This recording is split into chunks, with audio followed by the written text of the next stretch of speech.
सर्वशक्तिमान परमेश्वर के वचनों के पाठों का संग्रह।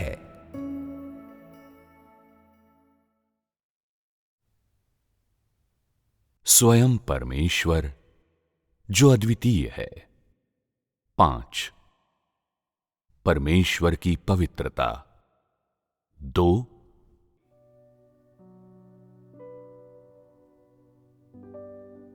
आज भाइयों और बहनों, आओ हम एक भजन गाएं जो तुम लोगों को पसंद हो और जिसे तुम लोग नियमित रूप से गाते हो उसे चुन लो। हम परमेश्वर के वचन का भजन शुद्ध निर्दोष प्रेम गाना चाहेंगे।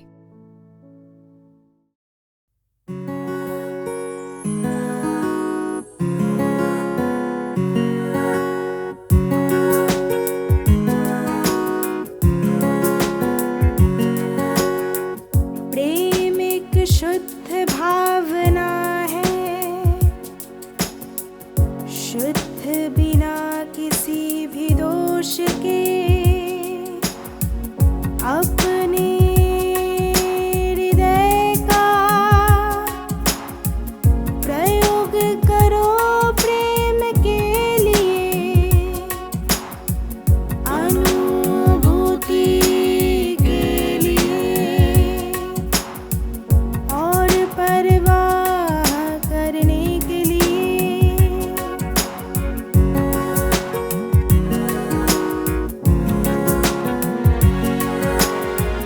प्रेम नियत नहीं करता, शर्तें बाधाएं या दूरी। अपने हृदय का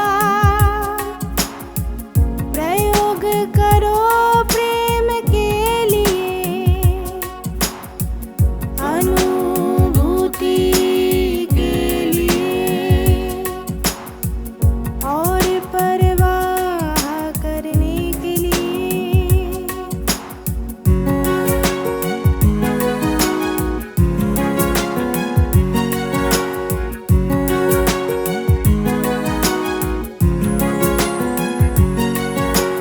यदि तुम प्रेम करते हो तो धोखा नहीं देते हो, शिकायत नहीं करते, न मुंह फेरते हो, बदले में कुछ पाने की चाह नहीं रखते हो।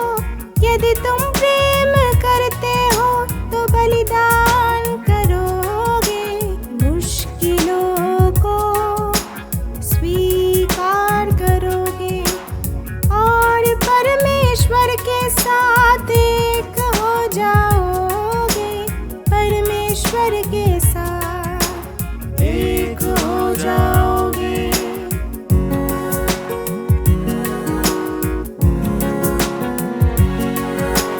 प्रेम में दूरी नहीं है और अशुद्ध कुछ भी नहीं। अपने हृदय का प्रयोग करो प्रेम के लिए, अनुभूति के लिए और परवाह करने के लिए।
सिखाते हैं।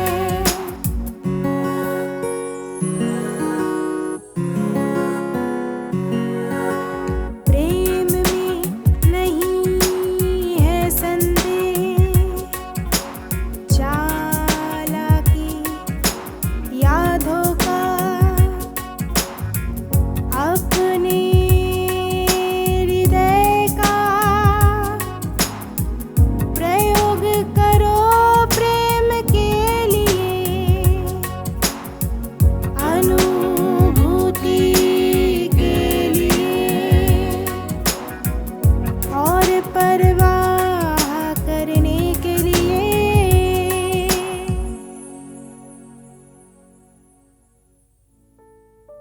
ये भजन एक अच्छा चुनाव था। क्या तुम सबको इसे गाने में मजा आता है? हाँ। इसे गाने के बाद तुम्हें कैसा लगता है? क्या तुम इस तरह के प्रेम को अपने भीतर महसूस कर पाते हो? अभी तक नहीं। इसके कौन से शब्द तुम्हें सबसे ज्यादा गहराई तक प्रेरित करते हैं? प्रेम में कोई शर्त, कोई अवरोध और कोई दूरी नहीं होती। प्रेम में कोई संदेह, कोई धोखा, कोई सौदेबाजी और कोई चालाकी नहीं होती। प्रेम में कोई विकल्प और कुछ अशुद्ध नहीं होता। लेकिन अपने अंदर मैं अभी भी कई अशुद्धताएं देखती हूँ और मेरे कई अंग परमेश्वर से सौदेबाजी करने की कोशिश करते हैं। मुझे वास्तव में वैसा प्रेम नहीं हुआ जो शुद्ध और निर्दोष हो। अगर तुम्हें वैसा प्रेम नहीं हुआ जो शुद्ध और निर्दोष हो, तब तुम्हारे प्रेम की मात्रा क्या है? मैं मात्र उस चरण पर हूँ जहाँ मैं खोजने की अभिलाषा रखती हूँ, जहाँ मैं तड़प रही हूँ। अपने आध्यात्मिक कद के आधार पर और अपने स्वयं के अनुभव से बोलते हुए तुमने प्रेम की कितनी मात्रा प्राप्त की है? क्या तुम्हारे पास धोखा है? क्या तुम्हारे पास शिकायतें हैं? हाँ। क्या तुम्हारे हृदय में मांगे हैं? क्या कुछ ऐसी चीजें हैं जिन्हें तुम परमेश्वर से चाहते और मांगते हो? हाँ, मेरे भीतर ये खराब चीजें हैं। वे किन परिस्थितियों में बाहर आती हैं? जब परमेश्वर द्वारा मेरे लिए व्यवस्थित की गई स्थिति मेरे विचारों से मेल नहीं खाती, या जब मेरी इच्छाएं पूरी नहीं होती, ऐसे क्षणों में मेरा इस प्रकार का भ्रष्ट स्वभाव प्रकट होता है। तुम भाई बहनें जो ताइवान से आते हो, क्या तुम लोग भी अक्सर इस भजन को गाते हो? क्या तुम थोड़ा बता सकते हो कि तुम लोग शुद्ध निर्दोष प्रेम से क्या समझते हो? परमेश्वर क्यों प्रेम को इस तरह परिभाषित करता है? ये भजन मुझे बहुत ज्यादा पसंद है क्योंकि मैं इससे देख सकता हूं कि ये प्रेम एक पूर्ण प्रेम है। हालांकि उस मानक को पूरा करने के लिए मुझे अभी भी काफी लंबी दूरी तय करनी है और मैं सच्चा प्रेम करने से अभी भी बहुत दूर हूं। कुछ चीजें हैं जिनमें मैं उस शक्ति के माध्यम से जो उसके वचन मुझे देते हैं और प्रार्थना के माध्यम से प्रगति और सहयोग करने में सक्षम रहा हूं। हालांकि जब कुछ परीक्षण और प्रकटन सामने आते हैं तो मुझे लगता है कि मेरा कोई भविष्य या भाग्य नहीं है, कि मेरे पास कोई गंतव्य नहीं है। ऐसे क्षणों में मैं बहुत कमजोर महसूस करता हूं और ये मुद्दा मुझे प्रायः परेशान करता है। जब तुम भविष्य और नियति की बात करते हो, तब तुम अंततः किस चीज का उल्लेख करते हो? क्या तुम किसी खास चीज का उल्लेख करते हो? क्या ये कोई तस्वीर है या कोई ऐसी चीज है जिसकी तुमने कल्पना की है? या क्या तुम्हारा भविष्य और नियति कोई ऐसी चीज है जिसे तुम वास्तव में देख सकते हो? क्या ये कोई वास्तविक चीज है? मैं चाहता हूं कि तुम लोगों में से प्रत्येक इस बारे में विचार करे। अपने भविष्य और नियति को लेकर तुम लोगों के हृदय में जो चिंताएं हैं वे किसे संदर्भित करती हैं? ये बचाए जाने योग्य होना है ताकि मैं जीवित रह सकूं। अन्य भाई बहनों, तुम भी थोड़ा बताओ कि तुम शुद्ध निर्दोष प्रेम से क्या समझते हो? जब ये किसी व्यक्ति के पास होता है तो उसके व्यक्तिगत स्व से कोई अशुद्धि नहीं आती और वे अपने भविष्य और भाग्य द्वारा नियंत्रित नहीं होते। भले ही परमेश्वर उनके साथ कैसा भी बर्ताव करता हो, वे परमेश्वर के कार्य और आयोजनों का पूर्णतः पालन करने और अंत तक उसका अनुसरण करने में सक्षम होते हैं। परमेश्वर के लिए केवल इस प्रकार का प्रेम ही शुद्ध निर्दोष प्रेम होता है। अपने को इसकी तुलना में मापने पर मैंने पाया है कि हालांकि पिछले कुछ वर्षों में परमेश्वर पर विश्वास करते हुए मैंने अपने को खपाया है और कुछ चीजों का त्याग किया है, पर मैं वास्तव में परमेश्वर को अपना हृदय देने में सक्षम नहीं रहा हूं। जब परमेश्वर मुझे उजागर करता है तो मुझे ऐसा महसूस होता है कि मुझे बचाया नहीं जा सकता और मैं एक नकारात्मक अवस्था में रहता हूं। मैं स्वयं को अपना कर्तव्य करते हुए देखता हूं, किंतु साथ ही मैं परमेश्वर के साथ सौदेबाजी करने की कोशिश भी कर रहा होता हूं और मैं अपने संपूर्ण हृदय से परमेश्वर से प्रेम करने में असमर्थ हूं और मेरा गंतव्य, मेरा भविष्य और मेरी नियति हमेशा मेरे मन में रहते हैं। ऐसा लगता है कि तुम लोगों ने इस भजन की कुछ समझ प्राप्त कर ली है और इसके तथा अपने वास्तविक अनुभवों के बीच कुछ संबंध बना लिए हैं। हालांकि इस शुद्ध निर्दोष प्रेम नामक भजन के प्रत्येक पद तुम भिन्न भिन्न मात्रा में स्वीकार करते हो। कुछ लोग सोचते हैं कि ये स्वेच्छा के बारे में है। कुछ लोग अपना भविष्य एक तरफ रख देने के इच्छुक हैं।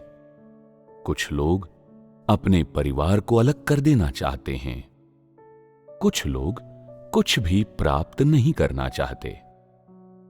कुछ अन्य लोग परमेश्वर को धोखा न देना, कोई शिकायत न करना और परमेश्वर के विरुद्ध विद्रोह न करना अपने लिए आवश्यक मानते हैं। परमेश्वर क्यों इस प्रकार का प्रेम करने की सलाह देना चाहेगा और ये चाहेगा कि लोग उसे इस तरह से प्रेम करें? क्या ये उस प्रकार का प्रेम है जिसे लोग प्राप्त कर सकते हैं? अर्थात क्या लोग इस प्रकार से प्रेम करने में समर्थ हैं? लोग देख सकते हैं कि वे ऐसा प्रेम नहीं कर सकते क्योंकि उनमें इस प्रकार का प्रेम होने का कोई संकेत नहीं है। जब लोगों के पास ये नहीं है और वे प्रेम के बारे में बुनियादी रूप से नहीं जानते, तो परमेश्वर इन वचनों को कहता है और ये वचन उनके लिए अनजाने हैं। चूंकि लोग इस दुनिया में रहते हैं और एक भ्रष्ट स्वभाव में जीते हैं, इसलिए अगर लोगों के पास इस प्रकार का प्रेम होता या अगर कोई व्यक्ति इस प्रकार का प्रेम कर सकता, ऐसा प्रेम जो कोई अनुरोध और मांग नहीं करता, ऐसा प्रेम जिसके साथ वे अपने आप को समर्पित करने, कष्ट सहने और अपना सब कुछ त्यागने के लिए तैयार हों, तो इस प्रकार का प्रेम करने वाले के बारे में अन्य लोग क्या सोचेंगे? क्या ऐसा व्यक्ति पूर्ण नहीं होगा? हाँ, होगा। क्या इस तरह का कोई पूर्ण व्यक्ति इस जगत में विद्यमान है? नहीं, इस तरह का कोई व्यक्ति विद्यमान नहीं है ना? इस तरह का कोई व्यक्ति दुनिया में बिल्कुल विद्यमान नहीं है, जब तक कि वो निर्वात में न जीता हो। क्या ऐसा नहीं है? इसलिए कुछ लोग अपने अनुभवों के द्वारा इन वचनों पर खुद को मापने का बहुत प्रयास करते हैं। वे स्वयं से निपटते हैं, स्वयं को संयमित करते हैं, यहां तक कि वे स्वयं को भी लगातार त्यागते रहते हैं। वे कष्ट सहते हैं और अपनी धारणाओं का त्याग कर देते हैं। वे अपनी विद्रोहशीलता छोड़ देते हैं और अपनी इच्छाओं तथा अभिलाषाओं का त्याग कर देते हैं। किंतु अंततः वे फिर भी माप नहीं पाते। ऐसा क्यों होता है? परमेश्वर लोगों द्वारा पालन किए जाने के लिए एक मानक प्रदान करने हेतु इन बातों को कहता है, ताकि लोग परमेश्वर द्वारा उनसे मांगे गए मानक को जानें। पर क्या परमेश्वर कभी कहता है कि लोगों को इसे तुरंत प्राप्त करना चाहिए? क्या कभी परमेश्वर कहता है कि कितने समय में लोगों को इसे प्राप्त करना है? नहीं। क्या कभी परमेश्वर कहता है कि लोगों को उसे इस तरह से प्रेम करना है? क्या भजन के इस अंश में ऐसा कहा गया है? नहीं, इसमें ऐसा नहीं कहा गया है। परमेश्वर लोगों को बस उस प्रेम के बारे में बता रहा है जिसका वो उल्लेख कर रहा था। जहां तक लोगों के परमेश्वर को इस तरह से प्रेम करने और परमेश्वर से इस तरह से व्यवहार करने में सक्षम होने की बात है, तो मनुष्य से परमेश्वर की अपेक्षाएं क्या हैं?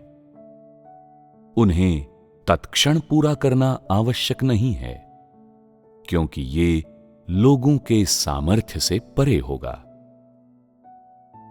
क्या तुम लोगों ने कभी इस बारे में सोचा है कि इस प्रकार से प्रेम करने के लिए लोगों को किस तरह की शर्तें पूरी करनी आवश्यक हैं?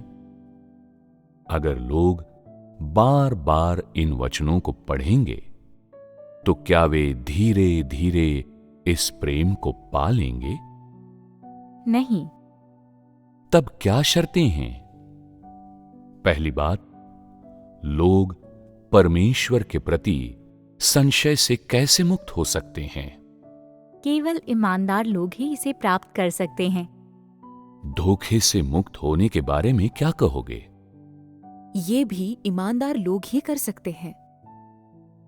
ऐसा व्यक्ति होने के बारे में क्या ख्याल है जो परमेश्वर से सौदेबाजी नहीं करता? ये भी ईमानदार व्यक्ति होने का एक हिस्सा है। चालाकी से रहित होने के बारे में क्या कहोगे? प्रेम में कोई चुनाव न होने का क्या अर्थ है?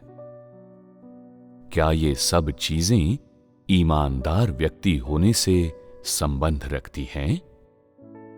यहां इसका बहुत सारा विवरण है। इससे क्या साबित होता है कि परमेश्वर इस प्रकार के प्रेम को इस तरह से बताने और परिभाषित करने में सक्षम है? क्या हम कह सकते हैं कि परमेश्वर के पास ऐसा प्रेम है? हाँ। तुम लोग इसे कहां देखते हो? मनुष्य के लिए परमेश्वर के प्रेम में। क्या मनुष्य के लिए परमेश्वर का प्रेम सशर्त है? नहीं। क्या परमेश्वर और मनुष्य के बीच में अवरोध या दूरी है? नहीं। क्या परमेश्वर को मनुष्य के बारे में संदेह है? नहीं। परमेश्वर मनुष्य को देखता है और उसे समझता है। वो मनुष्य को सचमुच समझता है। क्या परमेश्वर मनुष्य के प्रति कपटपूर्ण है? नहीं। चूंकि परमेश्वर इस प्रेम के बारे में इतनी पूर्णता से कहता है, तो क्या उसका हृदय या उसका सार भी इतना ही पूर्ण हो सकता है? हाँ। क्या लोगों ने कभी प्रेम को इस तरह से परिभाषित किया है? मनुष्य ने किन परिस्थितियों में प्रेम को परिभाषित किया है? मनुष्य प्रेम के बारे में कैसे बात करता है? क्या मनुष्य प्रेम के बारे में देने या अर्पित करने के रूप में बात नहीं करता? हाँ। प्रेम की ये परिभाषा सरलीकृत है, इसमें सार का अभाव है। परमेश्वर की प्रेम की परिभाषा और जिस तरह से परमेश्वर प्रेम के बारे में बोलता है, वे उसके सार के एक पहलू से संबंधित हैं। किंतु वो कौन सा पहलू है? पिछली बार हमने एक अत्यंत महत्वपूर्ण विषय के बारे में संगति की थी। एक ऐसा विषय जिस पर लोगों ने अक्सर पहले चर्चा की है। इस विषय में एक शब्द है जो परमेश्वर पर विश्वास करने के दौरान अक्सर बोला जाता है, लेकिन फिर भी जो ऐसा शब्द है जिससे हर कोई परिचित और अपरिचित दोनों महसूस करता है। मैं ऐसा क्यों कहता हूं? वो एक ऐसा शब्द है जो मनुष्य की भाषाओं से आता है, हालांकि लोगों के बीच इसकी परिभाषा स्पष्ट और अस्पष्ट दोनों है। वो शब्द क्या है? पवित्रता। पवित्रता। ये पिछली बार संगति का हमारा विषय था। हमने इस विषय के एक भाग के बारे में संगति की थी। अपनी पिछली संगति के माध्यम से क्या हर किसी ने परमेश्वर की पवित्रता के सार के बारे में कोई नई समझ प्राप्त की? इस समझ के कौन से पहलू तुम लोगों को पूरी तरह से नए लगते हैं? अर्थात इस समझ या उन वचनों के भीतर ऐसा क्या है जिससे तुम लोगों को महसूस हुआ कि परमेश्वर की पवित्रता की तुम्हारी समझ मेरे द्वारा संगति के दौरान बताई गई परमेश्वर की पवित्रता से भिन्न या अलग थी? क्या तुम पर उसका कोई प्रभाव है? परमेश्वर वो कहता है जो वो अपने हृदय में महसूस करता है। उसके वचन निष्कलंक हैं। ये पवित्रता के एक पहलू की अभिव्यक्ति है। पवित्रता तब भी होती है जब परमेश्वर मनुष्य के प्रति कुपित होता है। उसका कोप दोष रहित होता है। जहां तक परमेश्वर की पवित्रता की बात है, मैं समझता हूं कि परमेश्वर के धार्मिक स्वभाव में उसका क्रोध और दया दोनों शामिल हैं। इसने मुझ पर बड़ा गहरा प्रभाव डाला है। हमारी पिछली संगति में ये भी उल्लेख किया गया था कि ईश्वर का धार्मिक स्वभाव अद्वितीय है। मुझे अतीत में ये समझ नहीं आया था। परमेश्वर ने जो संगति की थी उसे सुनकर ही मेरी समझ में आया कि परमेश्वर का क्रोध मनुष्य के क्रोध से अलग है। परमेश्वर का क्रोध एक सकारात्मक चीज है और वो सिद्धांत पर आधारित है। वो ईश्वर के अंतर्निहित सार के कारण किया जाता है। परमेश्वर कुछ नकारात्मक देखता है, इसलिए क्रोध करता है। ये एक ऐसी चीज है जो किसी सृजित प्राणी में नहीं है। आज का हमारा विषय परमेश्वर की पवित्रता है। सभी लोगों ने परमेश्वर के धार्मिक स्वभाव के बारे में कुछ न कुछ सुना और जाना है। इतना ही नहीं, कई लोग प्रायः एक ही सांस में परमेश्वर की पवित्रता और परमेश्वर के धार्मिक स्वभाव के बारे में बात करते हैं। वे कहते हैं कि परमेश्वर का धार्मिक स्वभाव पवित्र है। पवित्र शब्द निश्चित रूप से किसी के लिए अपरिचित नहीं है। ये एक आम तौर पर इस्तेमाल किया जाने वाला शब्द है, लेकिन शब्द के भीतर के अर्थों के संबंध में परमेश्वर की पवित्रता की कौन सी अभिव्यक्ति देखने में लोग सक्षम हैं? परमेश्वर ने क्या प्रकट किया है जिसे लोग पहचान सकते हैं? मेरा ख्याल है कि यह कुछ ऐसा है जिसे कोई नहीं जानता। परमेश्वर का स्वभाव धार्मिक है, किंतु अगर तुम परमेश्वर के धार्मिक स्वभाव को लो और कहो कि यह पवित्र है, तो यह थोड़ा अस्पष्ट, थोड़ा भ्रामक प्रतीत होता है। ऐसा क्यों है? तुम कहते हो परमेश्वर का स्वभाव धार्मिक है, या तुम कहते हो उसका धार्मिक स्वभाव पवित्र है। तो अपने हृदय में तुम लोग परमेश्वर की पवित्रता का कैसे चित्रण करते हो? तुम लोग उसे कैसे समझते हो? अर्थात परमेश्वर ने जो प्रकट किया उसके बारे में क्या ख्याल है, या परमेश्वर के स्वरूप के बारे में क्या उन्हें लोग पवित्र मानेंगे? क्या तुमने इसके बारे में पहले सोचा है? मैंने जो देखा है वो ये है कि लोग प्रायः सामान्य रूप से इस्तेमाल किए जाने वाले शब्दों के साथ सामने आते हैं, या उनके पास ऐसे मुहावरे होते हैं जो बार बार कहे जा चुके हैं, पर वे ये तक नहीं जानते कि वे क्या कह रहे हैं।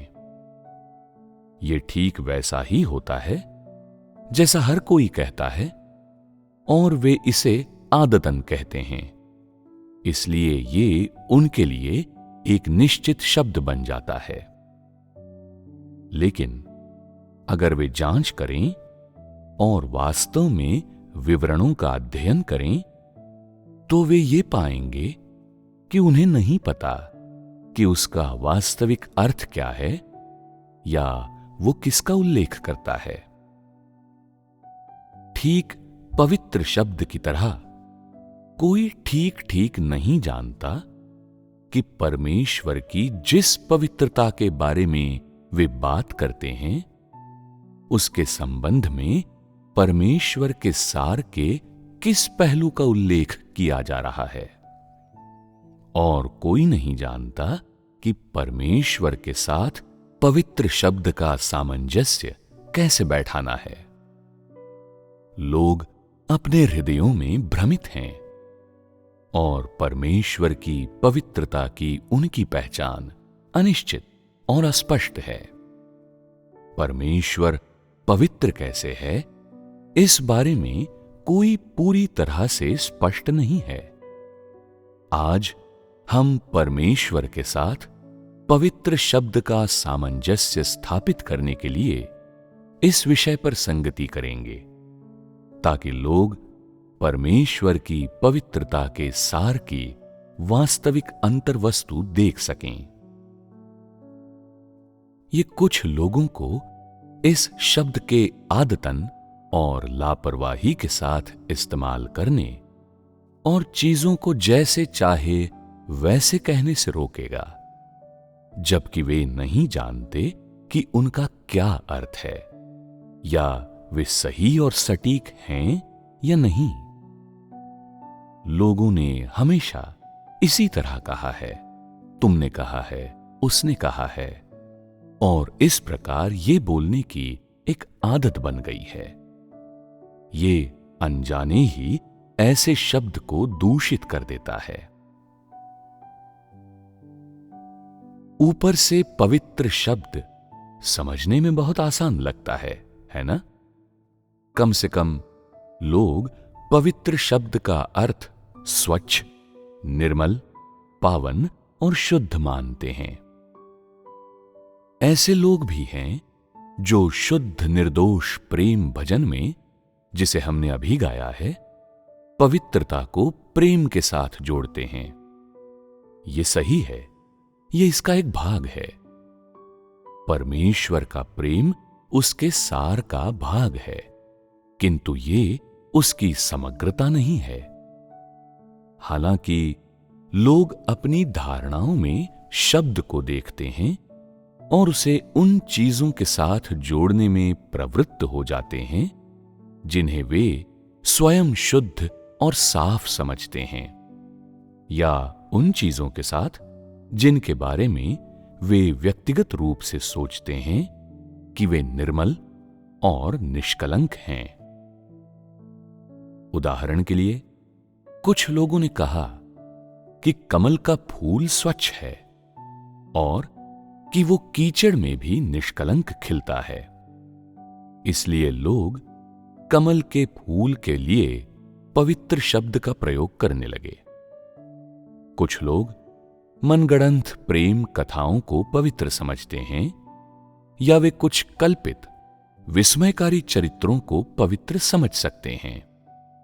इसके अलावा कुछ लोग बाइबल या अन्य आध्यात्मिक पुस्तकों में दर्ज लोगों को, जैसे कि संत, प्रेरित या अन्य, जिन्होंने कभी परमेश्वर द्वारा किए गए कार्य के दौरान उसका अनुसरण किया था, आध्यात्मिक अनुभव पाए हुए लोग मानते हैं जो पवित्र था। ये सब चीजें लोगों द्वारा कल्पित की गई हैं और ये सब उनकी धारणाएं हैं। लोग इस तरह की धारणाएं क्यों रखते हैं? इसका कारण बहुत सरल है। ऐसा इसलिए है क्योंकि लोग भ्रष्ट स्वभाव के बीच जीते हैं और बुराई तथा गंदगी की दुनिया में रहते हैं। वे जो कुछ भी देखते हैं, वे जो कुछ भी छूते हैं, वे जो कुछ भी अनुभव करते हैं, वो शैतान की दुष्टता और शैतान की भ्रष्टता है। और साथ ही ऐसे कुचक्र, अंतर्कलह और युद्ध हैं जो शैतान के प्रभाव से ग्रस्त लोगों के बीच होते हैं। इसलिए जब परमेश्वर लोगों में अपना कार्य करता है, या जब वो उनसे बात करता है और अपना स्वभाव और सार प्रकट करता है, तब भी वे परमेश्वर की पवित्रता और सार को देखने या जानने में सक्षम नहीं होते। लोग प्रायः कहते हैं कि परमेश्वर पवित्र है, किंतु उनमें सच्ची समझ का अभाव है। वे बस खोखले शब्द कहते हैं। चूंकि लोग गंदगी और भ्रष्टता में रहते हैं और शैतान के अधिकार क्षेत्र में हैं, और वे प्रकाश को नहीं देखते, सकारात्मक मामलों के बारे में कुछ नहीं जानते, और इसके अलावा सत्य को नहीं जानते, इसलिए कोई भी वास्तव में नहीं जानता कि पवित्र का क्या अर्थ है। तो क्या इस भ्रष्ट मानव जाति के बीच कोई पवित्र वस्तुएं या पवित्र लोग हैं? हम निश्चित रूप से कह सकते हैं, नहीं, कोई नहीं है, क्योंकि केवल परमेश्वर का सार ही पवित्र है। पिछली बार हमने परमेश्वर का सार किस तरह पवित्र है, इसके एक पहलू के बारे में संगति की थी।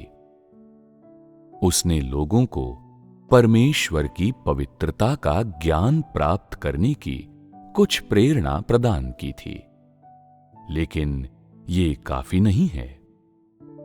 ये लोगों को परमेश्वर की पवित्रता को पूरी तरह से जानने में पर्याप्त रूप से सक्षम नहीं कर सकता, और न ही ये समझने में उन्हें सक्षम कर सकता है कि परमेश्वर की पवित्रता अद्वितीय है। इतना ही नहीं, ये लोगों को पवित्रता का सही अर्थ समझने में भी पर्याप्त रूप से सक्षम नहीं बना सकता, जो कि परमेश्वर में पूरी तरह से सन्निहित है। इसलिए ये आवश्यक है कि हम इस विषय पर अपनी संगति जारी रखें। पिछली बार हमारी संगति में 3 मुद्दों पर विचार विमर्श किया गया था, इसलिए अब हमें चौथे मुद्दे पर विचार विमर्श करना चाहिए। हम पवित्र शास्त्र को पढ़ने से शुरुआत करेंगे। शैतान का प्रलोभन। मत्ती अध्याय 4 पद संख्या 1 से 4। तब आत्मा यीशु को जंगल में ले गया ताकि इब्लिस से उसकी परीक्षा हो। वो 40 दिन और 40 रात निराहार रहा। तब उसे भूख लगी। तब परखने वाले ने पास आकर उससे कहा, यदि तू परमेश्वर का पुत्र है तो कह दे कि ये पत्थर रोटियां बन जाएं। यीशु ने उत्तर दिया, लिखा है, मनुष्य केवल रोटी ही से नहीं परंतु हर एक वचन से जो परमेश्वर के मुख से निकलता है जीवित रहेगा। ये वे वचन हैं जिनसे शैतान ने पहली बार प्रभु यीशु को प्रलोभित करने का प्रयास किया था। इब्लीस ने जो कहा था उसकी विषय वस्तु क्या है? यदि तू परमेश्वर का पुत्र है तो कह दे कि ये पत्थर रोटियां बन जाए। इब्लिस द्वारा कहे गए ये शब्द काफी साधारण हैं, किंतु क्या इनके सार के साथ कोई समस्या है? इब्लिस ने कहा, यदि तू परमेश्वर का पुत्र है। लेकिन अपने दिल में वो जानता था या नहीं कि यीशु परमेश्वर का पुत्र है? वो जानता था या नहीं कि वो मसीह है? वो जानता था। तो उसने ऐसा क्यों कहा, यदि तू है? वह परमेश्वर को प्रलोभित करने का प्रयास कर रहा था। किंतु ऐसा करने में उसका क्या उद्देश्य था? उसने कहा, यदि तू परमेश्वर का पुत्र है। अपने दिल में वो जानता था कि यीशु मसीह परमेश्वर का पुत्र है। ये उसके दिल में बहुत स्पष्ट था। किंतु ये जानने के बावजूद क्या उसने उसके सामने समर्पण किया या उसकी आराधना की? नहीं। वो क्या करना चाहता था? वो मसीह को क्रोध दिलाने और फिर अपने इरादों के अनुसार कार्य करवाने में प्रभु यीशु को मूर्ख बनाने के लिए इस पद्धति और इन वचनों का उपयोग करना चाहता था। क्या इब्लीस के शब्दों के पीछे यही अर्थ नहीं था?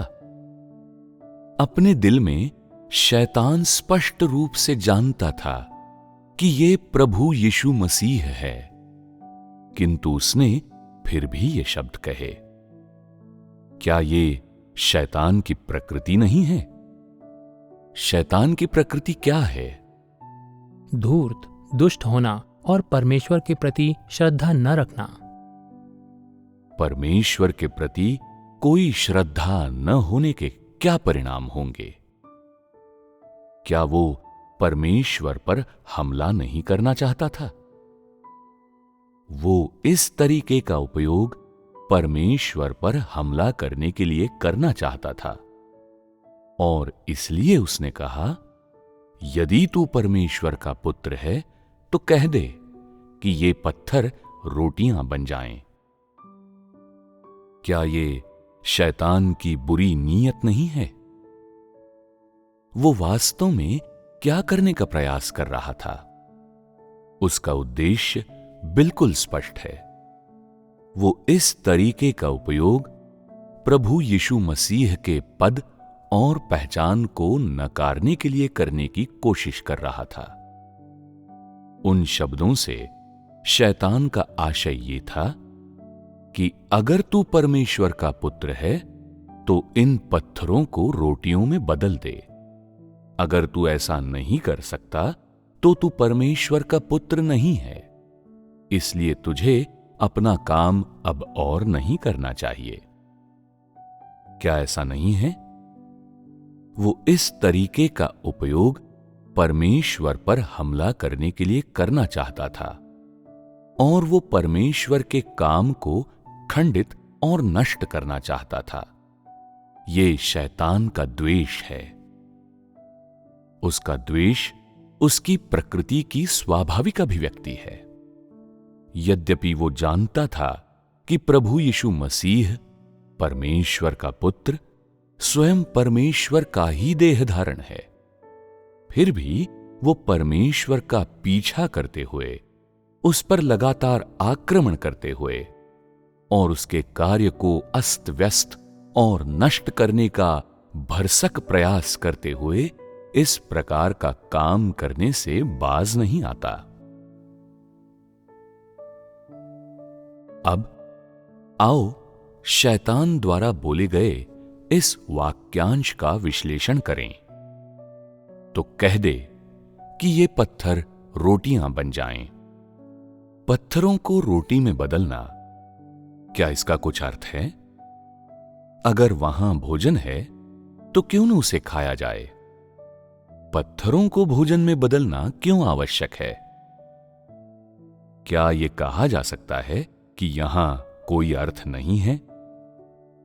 यद्यपि वो उस समय उपवास कर रहा था, फिर भी क्या निश्चित रूप से प्रभु यीशु के पास खाने को भोजन था? उसके पास भोजन था। तो हम यहां शैतान के शब्दों की असंगति देख सकते हैं। शैतान की सारी दुष्टता और कपट के बावजूद हम उसकी असंगति और बेतुकापन देख सकते हैं। शैतान बहुत सारी चीजें करता है जिसके माध्यम से तुम उसकी द्वेषपूर्ण प्रकृति को देख सकते हो। तुम उसे वैसी चीजें करते देख सकते हो जो परमेश्वर के कार्य को खंडित करती हैं, और ये देखकर तुम अनुभव करते हो कि वो घृणित और कुपित करने वाला है। किंतु दूसरी ओर, क्या तुम उसके शब्दों और कार्यों के पीछे एक बचकानी और बेहुदी प्रकृति नहीं देखते? ये शैतान की प्रकृति के बारे में एक प्रकाशन है। चूंकि उसकी ऐसी प्रकृति है, इसलिए वो ऐसे ही काम करेगा। आज लोगों के लिए शैतान के ये शब्द असंगत और हास्यास्पद हैं, किंतु शैतान बेशक ऐसे शब्द कहने में सक्षम है। क्या हम कह सकते हैं कि वो अज्ञानी और बेतुका है? शैतान की दुष्टता हर जगह है और लगातार प्रकट हो रही है।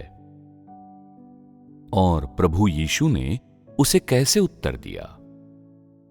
मनुष्य केवल रोटी ही से नहीं, परंतु हर एक वचन से जो परमेश्वर के मुख से निकलता है जीवित रहेगा। क्या इन वचनों में कोई सामर्थ्य है? उनमें सामर्थ्य है। हम क्यों कहते हैं कि उनमें सामर्थ्य है? वो इसलिए क्योंकि ये वचन सत्य हैं। अब क्या मनुष्य केवल रोटी से जीवित रहता है? प्रभु यीशु ने 40 दिन और रात उपवास किया। क्या वो भूख से मर गया? नहीं, वो भूख से नहीं मरा। इसलिए शैतान उसके पास गया और उसे इस तरह की बातें कहते हुए पत्थरों को भोजन में बदलने के लिए उकसाया। अगर तू पत्थरों को खाने में बदल देगा, तो क्या तब तेरे पास खाने की चीजें नहीं होंगी? तब तुझे उपवास नहीं करना पड़ेगा, भूखा नहीं रहना पड़ेगा। किंतु प्रभु यीशु ने कहा, मनुष्य केवल रोटी ही से नहीं जीवित रहेगा, जिसका अर्थ है कि यद्यपि मनुष्य भौतिक शरीर में रहता है, किंतु उसका भौतिक शरीर भोजन से नहीं, बल्कि परमेश्वर के मुख से निकले प्रत्येक वचन से जीवित रहता और सांस लेता है। एक ओर ये वचन सत्य हैं, ये लोगों को विश्वास देते हैं, उन्हें ये महसूस कराते हैं कि वे परमेश्वर पर निर्भर रह सकते हैं और कि वो सत्य है। दूसरी ओर, क्या इन वचनों का कोई व्यावहारिक पहलू है? क्या प्रभु यीशु 40 दिन और रात उपवास करने के बाद भी खड़ा नहीं था, जीवित नहीं था? क्या ये एक वास्तविक उदाहरण नहीं है? उसने 40 दिन और रात कोई भोजन नहीं किया था और वो फिर भी जिंदा था। ये सशक्त गवाही है जो उसके वचनों की सच्चाई की पुष्टि करती है। ये वचन सरल है, किंतु क्या प्रभु यीशु ने इन्हें केवल तभी बोला जब शैतान ने उसे प्रलोभित किया, या ये पहले से ही प्राकृतिक रूप से उसका एक हिस्सा थे? इसे दूसरी तरह से कहें तो परमेश्वर सत्य है और परमेश्वर जीवन है। लेकिन क्या परमेश्वर का सत्य और जीवन बाद के जोड़ थे? क्या वे बाद के अनुभव से उत्पन्न हुए थे? नहीं, वे परमेश्वर में जन्मजात थे। कहने का तात्पर्य यह है कि सत्य और जीवन परमेश्वर के सार हैं। उस पर चाहे जो भी बीते, वो सब सत्य ही प्रकट करता है। ये सत्य, ये वचन, चाहे उसकी वाणी की अंतर्वस्तु लंबी हो या छोटी, वे मनुष्य को जीने में सक्षम बना सकते हैं और उसे जीवन दे सकते हैं। वे लोगों को मानव जीवन के मार्ग के बारे में सत्य और स्पष्टता हासिल करने में सक्षम बना सकते हैं और उन्हें परमेश्वर पर विश्वास करने में सक्षम बना सकते हैं। दूसरे शब्दों में, परमेश्वर द्वारा इन वचनों के प्रयोग का स्रोत सकारात्मक है। तो क्या हम कह सकते हैं कि ये सकारात्मक चीज पवित्र है? हाँ। शैतान के वे शब्द शैतान की प्रकृति से आते हैं। शैतान हर जगह लगातार अपनी दुष्ट और द्वेषपूर्ण प्रकृति प्रकट करता रहता है। अब क्या शैतान ये प्रकाशन स्वाभाविक रूप से करता है? क्या कोई उसे ऐसा करने का निर्देश देता है? क्या कोई उसकी सहायता करता है? क्या कोई उसे विवश करता है? नहीं। ये सब प्रकाशन वो स्वतः करता है। ये शैतान की दुष्ट प्रकृति है। जो कुछ भी परमेश्वर करता है और जैसे भी करता है, शैतान उसके पीछे पीछे चलता है। शैतान द्वारा कही और की जाने वाली इन चीजों का सार और उनकी वास्तविक प्रकृति शैतान का सार है।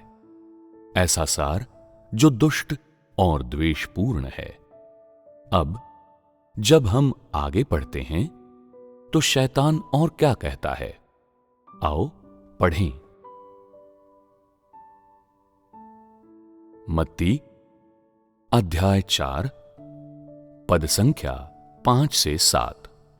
तब इब्लिस उसे पवित्र नगर में ले गया और मंदिर के कंगूरे पर खड़ा किया और उससे कहा, यदि तू परमेश्वर का पुत्र है तो अपने आप को नीचे गिरा दे, क्योंकि लिखा है, वो तेरे विषय में अपने स्वर्गदूतों को आज्ञा देगा और वे तुझे हाथों हाथ उठा लेंगे, कहीं ऐसा न हो कि तेरे पांवों में पत्थर से ठेस लगे।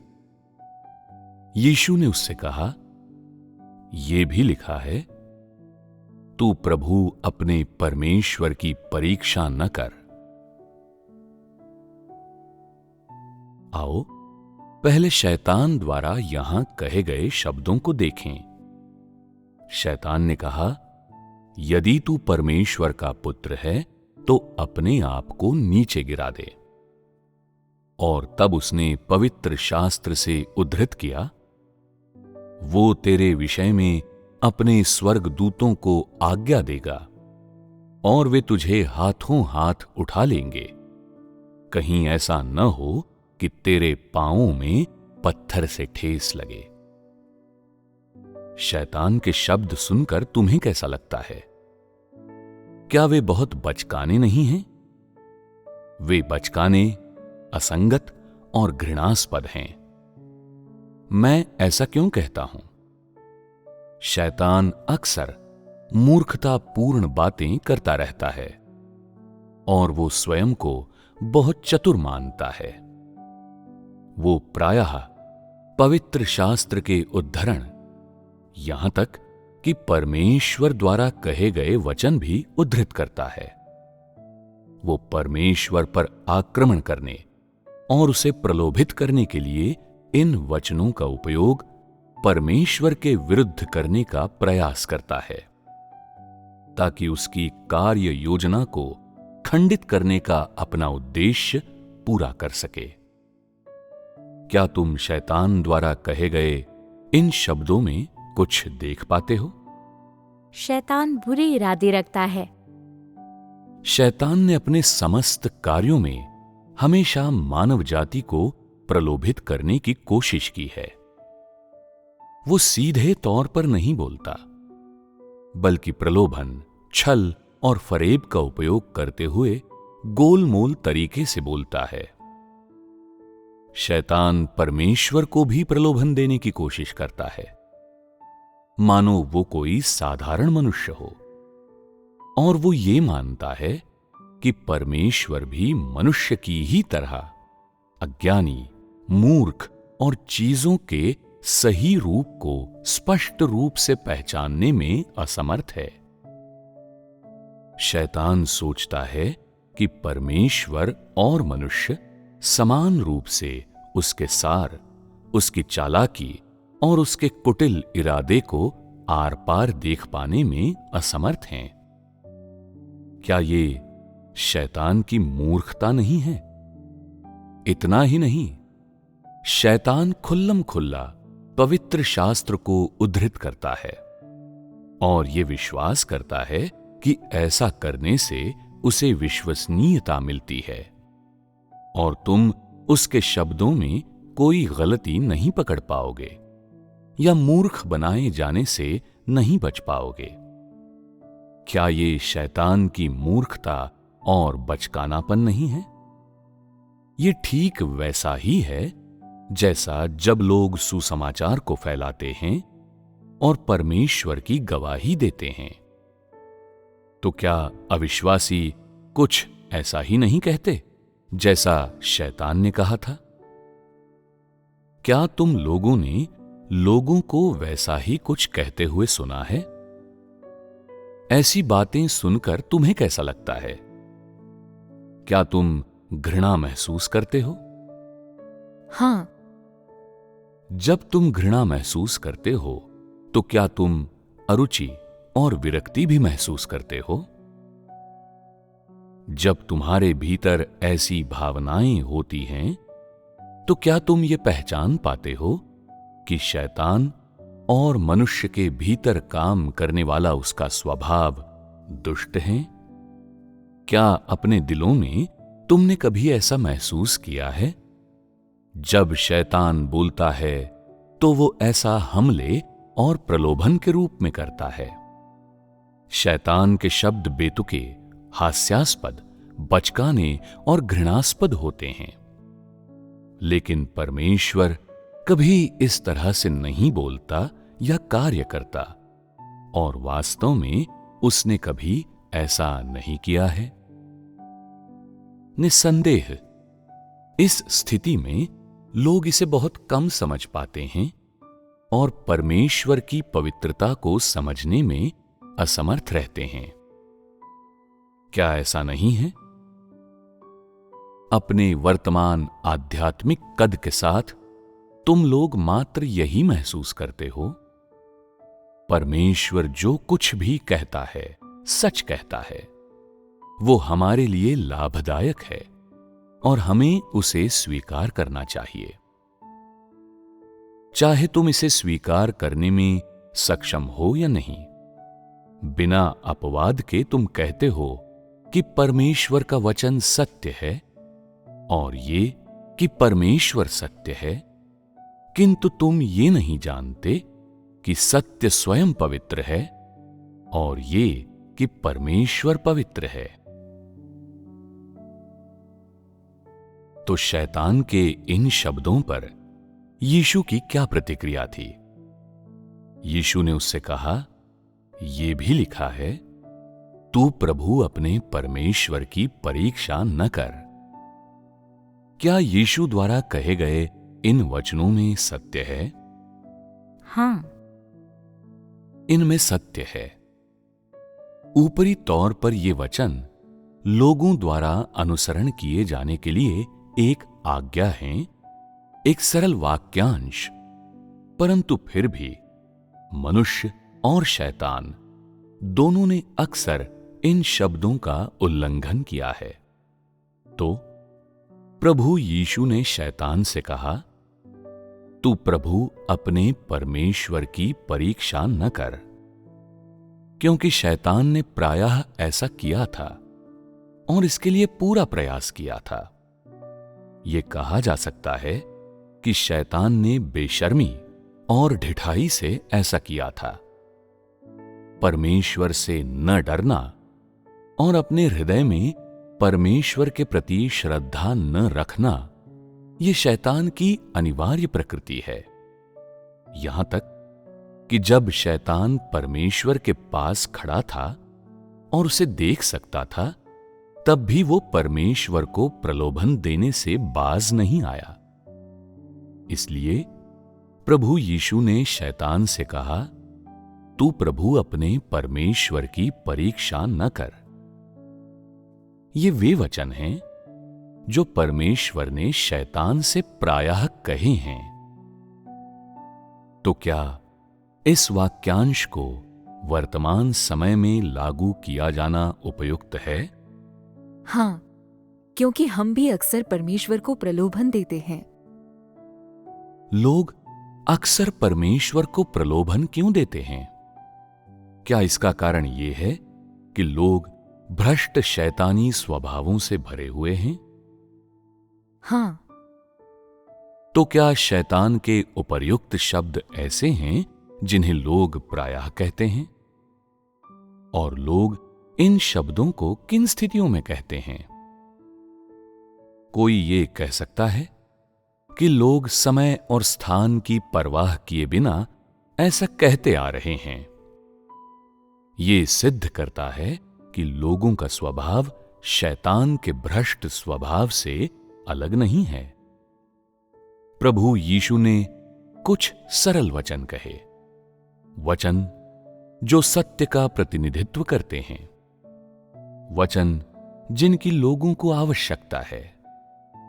लेकिन इस स्थिति में क्या प्रभु यीशु इस तरह बोल रहा था जैसे शैतान से बहस कर रहा हो? क्या जो कुछ उसने शैतान से कहा उसमें टकराव की कोई बात थी? नहीं। प्रभु यीशु ने शैतान के प्रलोभन के संबंध में अपने दिल में कैसा महसूस किया?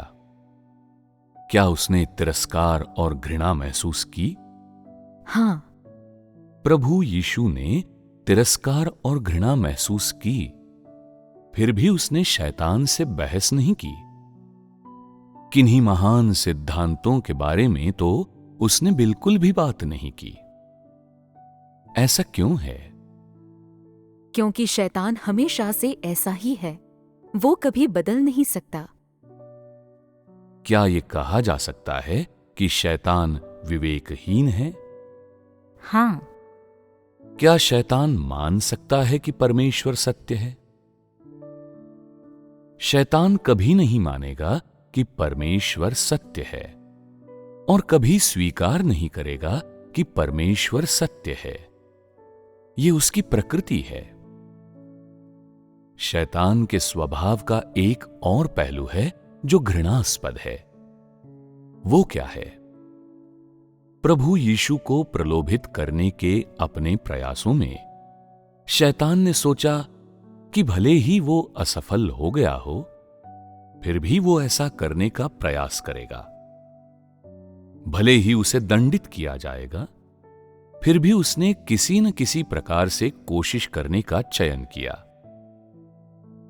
भले ही ऐसा करने से कुछ लाभ नहीं होगा, फिर भी वो कोशिश करेगा और अपने प्रयासों में दृढ़ रहते हुए बिल्कुल अंत तक परमेश्वर के विरुद्ध खड़ा रहेगा। ये किस तरह की प्रकृति है? क्या ये दुष्टता नहीं है? अगर कोई व्यक्ति परमेश्वर के नाम का उल्लेख किए जाने पर कुपित हो जाता है और क्रोध से फनफना उठता है, तो क्या उसने परमेश्वर को देखा है? क्या वो जानता है कि परमेश्वर कौन है? वो नहीं जानता कि परमेश्वर कौन है, उस पर विश्वास नहीं करता और परमेश्वर ने उससे बात नहीं की है। परमेश्वर ने उसे कभी परेशान नहीं किया है, तो फिर वो गुस्सा क्यों होता है? क्या हम कह सकते हैं कि यह व्यक्ति दुष्ट है? दुनिया के रुझान, खाना पीना और सुख की खोज करना और मशहूर हस्तियों के पीछे भागना, इनमें से कोई भी चीज ऐसे व्यक्ति को परेशान नहीं करेगी।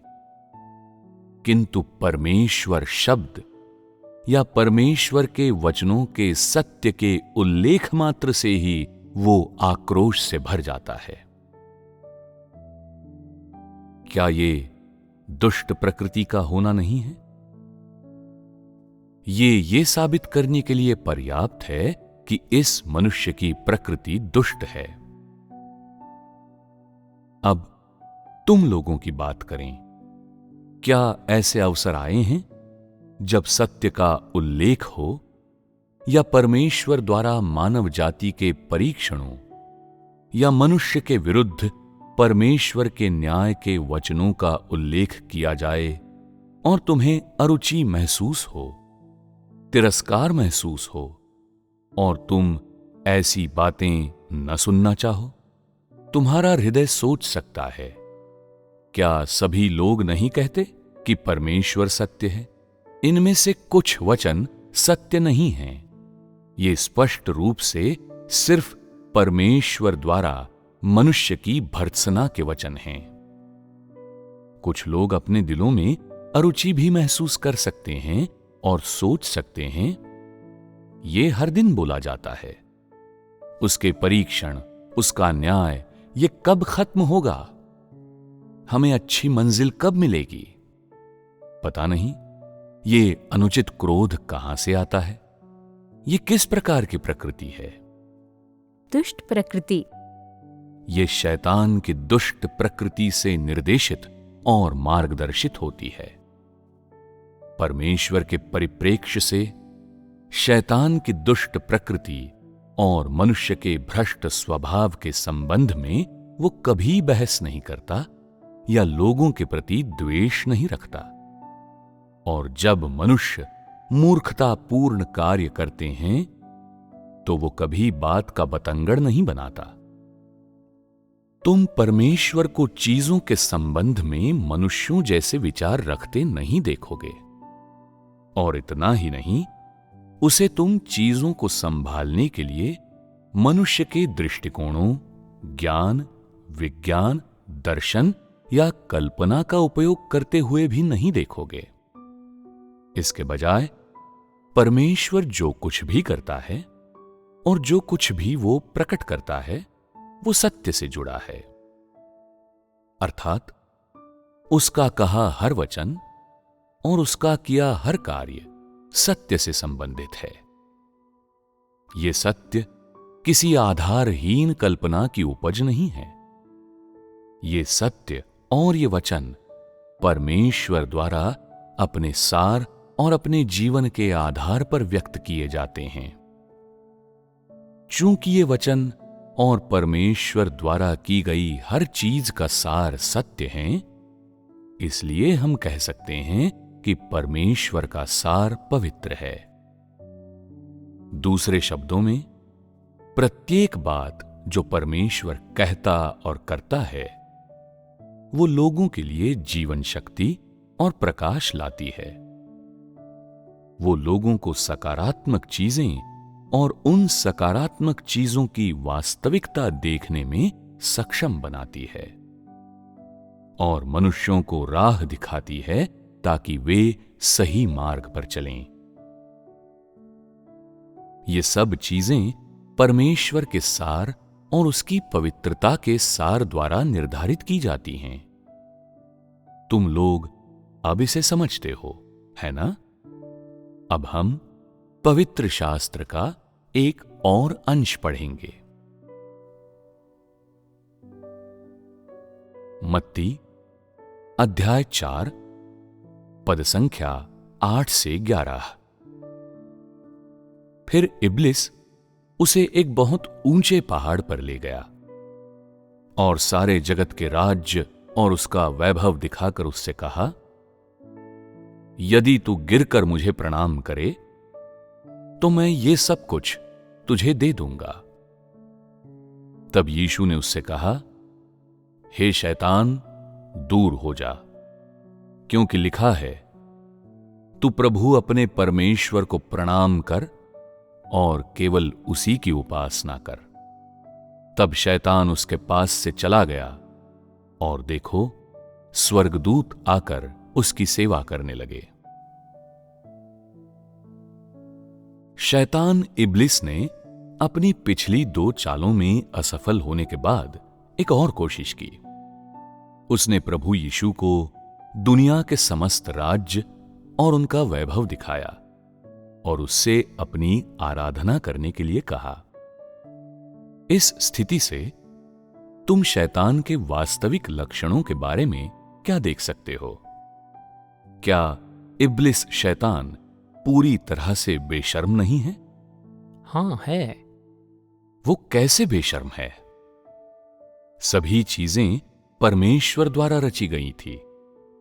फिर भी शैतान ने पलटकर परमेश्वर को सारी चीजें दिखाईं और कहा, इन सभी राज्यों की संपत्ति और वैभव देख। अगर तू मेरी उपासना करे तो मैं ये सब तुझे दे दूंगा। क्या ये पूरी तरह से भूमि का उलटना नहीं है? क्या शैतान बेशर्म नहीं है? परमेश्वर ने सारी चीजें बनाई, पर क्या उसने सारी चीजें अपने उपभोग के लिए बनाई? परमेश्वर ने हर चीज मनुष्य को दे दी, लेकिन शैतान उन सबको अपने कब्जे में करना चाहता था और उन्हें अपने कब्जे में करने के बाद उसने परमेश्वर से कहा, मेरी आराधना कर, मेरी आराधना कर और मैं ये सब तुझे दे दूंगा। ये शैतान का बदसूरत चेहरा है। वो पूर्णतः बेशर्म है, यहां तक कि शैतान शर्म शब्द का मतलब भी नहीं जानता। ये उसकी दुष्टता का सिर्फ एक और उदाहरण है। वो ये भी नहीं जानता कि शर्म क्या होती है। शैतान स्पष्ट रूप से जानता है कि परमेश्वर ने सारी चीजें बनाई और कि वो सभी चीजों का प्रबंधन करता है और उन पर उसकी प्रभुता है। सारी चीजें मनुष्य की नहीं हैं, शैतान की तो बिल्कुल भी नहीं है, बल्कि परमेश्वर की हैं। और फिर भी इब्लिस शैतान ने ढिठाई से कहा कि वो सारी चीजें परमेश्वर को दे देगा। क्या ये शैतान के एक बार फिर बेतुकेपन और बेशर्मी से कार्य करने का एक और उदाहरण नहीं है? इसके कारण परमेश्वर को शैतान से और अधिक घृणा होती है ना? फिर भी शैतान ने चाहे जो भी कोशिश की, पर क्या प्रभु यीशु उसके झांसे में आया? प्रभु यीशु ने क्या कहा? तू प्रभु अपने परमेश्वर को प्रणाम कर और केवल उसी की उपासना कर। क्या इन वचनों का कोई व्यावहारिक अर्थ है? हाँ है। किस प्रकार का व्यवहारिक अर्थ? हम शैतान की वाणी में उसकी दुष्टता और बेशर्मी देखते हैं। तो अगर मनुष्य शैतान की उपासना करेंगे तो क्या परिणाम होगा? क्या उन्हें सभी राज्यों का धन और वैभव मिल जाएगा? नहीं। उन्हें क्या मिलेगा? क्या मनुष्य शैतान जितने ही बेशर्म और हास्यास्पद बन जाएंगे? हाँ। तब वे शैतान से भिन्न नहीं होंगे। इसलिए प्रभु यीशु ने ये वचन कहे जो हर एक इंसान के लिए महत्वपूर्ण हैं। तू प्रभु अपने परमेश्वर को प्रणाम कर और केवल उसी की उपासना कर। इसका अर्थ है कि प्रभु के अलावा, स्वयं परमेश्वर के अलावा अगर तुम किसी दूसरे की उपासना करते हो, अगर तुम इब्लिस शैतान की उपासना करते हो, तो तुम उसी गंदगी में लोट लगाओगे जिसमें शैतान लगाता है। तब तुम शैतान की बेशर्मी और उसकी दुष्टता साझा करोगे और ठीक शैतान की ही तरह तुम परमेश्वर को प्रलोभित करोगे और उस पर हमला करोगे। तब तुम्हारा क्या अंत होगा?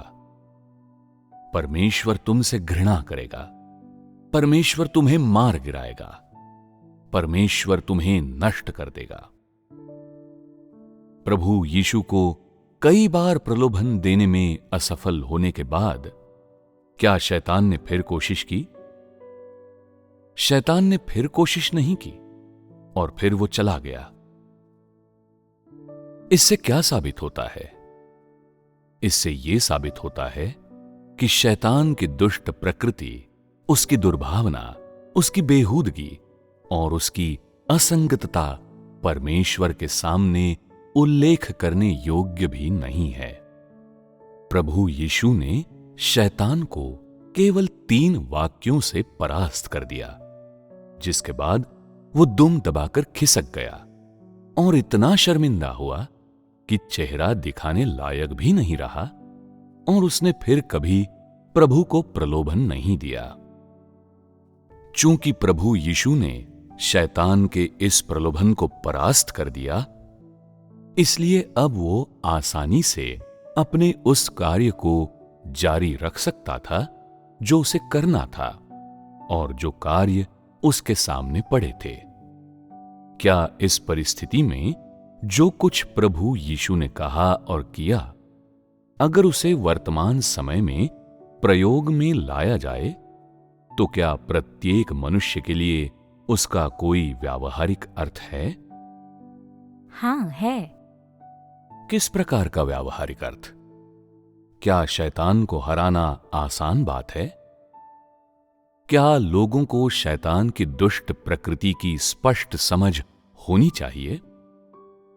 क्या लोगों को शैतान के प्रलोभनों की सही समझ होनी चाहिए? हाँ। जब तुम अपने जीवन में शैतान के प्रलोभनों का अनुभव करते हो, अगर तुम शैतान की दुष्ट प्रकृति को आर पार देखने में सक्षम हो, तो क्या तुम उसे हराने में सक्षम नहीं होगे? अगर तुम शैतान की बेहूदगी और असंगतता के बारे में जानते हो, तो क्या फिर भी तुम शैतान के साथ खड़े होगे और परमेश्वर पर हमला करोगे? अगर तुम समझ जाओ कि कैसे शैतान की दुर्भावना और बेशर्मी तुम्हारे माध्यम से प्रकट होती हैं, अगर तुम इन चीजों को स्पष्ट रूप से पहचान और समझ जाओ, तो क्या तुम फिर भी परमेश्वर पर इस प्रकार हमला करोगे और उसे प्रलोभित करोगे? नहीं, हम नहीं करेंगे। तुम क्या करोगे? हम शैतान के विरुद्ध विद्रोह करेंगे और उसका परित्याग कर देंगे।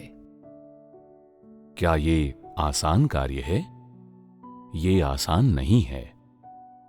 ऐसा करने के लिए लोगों को लगातार प्रार्थना करनी चाहिए। उन्हें स्वयं को बार बार परमेश्वर के सामने रखना चाहिए और स्वयं को जांचना चाहिए, और उन्हें परमेश्वर के अनुशासन और उसके न्याय तथा ताड़ना को अपने ऊपर आने देना चाहिए। केवल इसी तरह से लोग धीरे धीरे अपने आप को शैतान के धोखे और नियंत्रण से मुक्त करेंगे।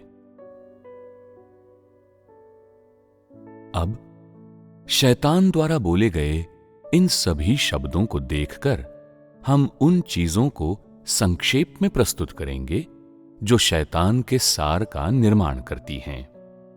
पहली बात, शैतान के सार को सामान्यतया दुष्टता कहा जा सकता है, जो परमेश्वर की पवित्रता के विपरीत है। मैं क्यों कहता हूं कि शैतान का सार दुष्टता है? इस प्रश्न का उत्तर देने के लिए व्यक्ति को जो कुछ शैतान लोगों के साथ करता है उसके परिणामों की जांच करनी चाहिए। शैतान मनुष्य को भ्रष्ट और नियंत्रित करता है और मनुष्य शैतान के भ्रष्ट स्वभाव के तहत काम करता है और वो शैतान द्वारा भ्रष्ट किए गए लोगों की दुनिया में रहता है। मानव जाति अनजाने ही शैतान द्वारा अधिकृत और आत्मसात कर ली जाती है। इसलिए मनुष्य में शैतान का भ्रष्ट स्वभाव है, जो कि शैतान की प्रकृति है। शैतान द्वारा कही और की गई हर चीज से क्या तुमने उसका अहंकार देखा है? क्या तुमने उसका छल और द्वेष देखा है? शैतान का अहंकार मुख्य रूप से कैसे प्रदर्शित होता है? क्या शैतान सदैव परमेश्वर का स्थान लेने की इच्छा रखता है? शैतान हमेशा परमेश्वर के कार्य और पद को खंडित करने और उसे खुद हथियाने की चाह रखता है, ताकि लोग शैतान का अनुसरण, समर्थन और उसकी आराधना करें। यह शैतान की अहंकारी प्रकृति है। जब शैतान लोगों को भ्रष्ट करता है, तो क्या वो उनसे सीधे कहता है कि उन्हें क्या करना चाहिए? जब शैतान परमेश्वर को प्रलोभित करता है, तो क्या वो सामने आकर कहता है कि मैं तुझे प्रलोभित कर रहा हूं, मैं तुझ पर हमला करने जा रहा हूं? वो ऐसा बिल्कुल नहीं करता। शैतान कौन सा तरीका इस्तेमाल करता है? वो बहकाता है, प्रलोभित करता है, हमला करता है और अपना जाल बिछाता है। यहां तक कि पवित्र शास्त्र को भी उद्धृत करता है। अपने कुटिल उद्देश्य हासिल करने और अपने इरादे पूरे करने के लिए शैतान कई तरीकों से बोलता और कार्य करता है। शैतान के ऐसा कर लेने के बाद मनुष्य में जो अभिव्यक्त होता है, उससे क्या देखा जा सकता है? क्या लोग भी अहंकारी नहीं हो जाते? हजारों सालों से मनुष्य शैतान की भ्रष्टता से पीड़ित रहा है। इसलिए मनुष्य अहंकारी, धोखेबाज, दुर्भावनाग्रस्त और विवेकहीन हो गया है। ये सभी चीजें शैतान की प्रकृति के कारण उत्पन्न हुई हैं। चूंकि शैतान की प्रकृति दुष्ट है, इसलिए इसने मनुष्य को ये दुष्ट प्रकृति दी है और उसे ये दुष्ट भ्रष्ट स्वभाव प्रदान किया है। इसलिए मनुष्य भ्रष्ट शैतानी स्वभाव के तहत जीता है और शैतान की ही तरह परमेश्वर का विरोध करता है, परमेश्वर पर हमला करता है, यहां तक कि वो परमेश्वर की आराधना नहीं कर सकता, उसके प्रति श्रद्धा रखने वाला हृदय नहीं रखता।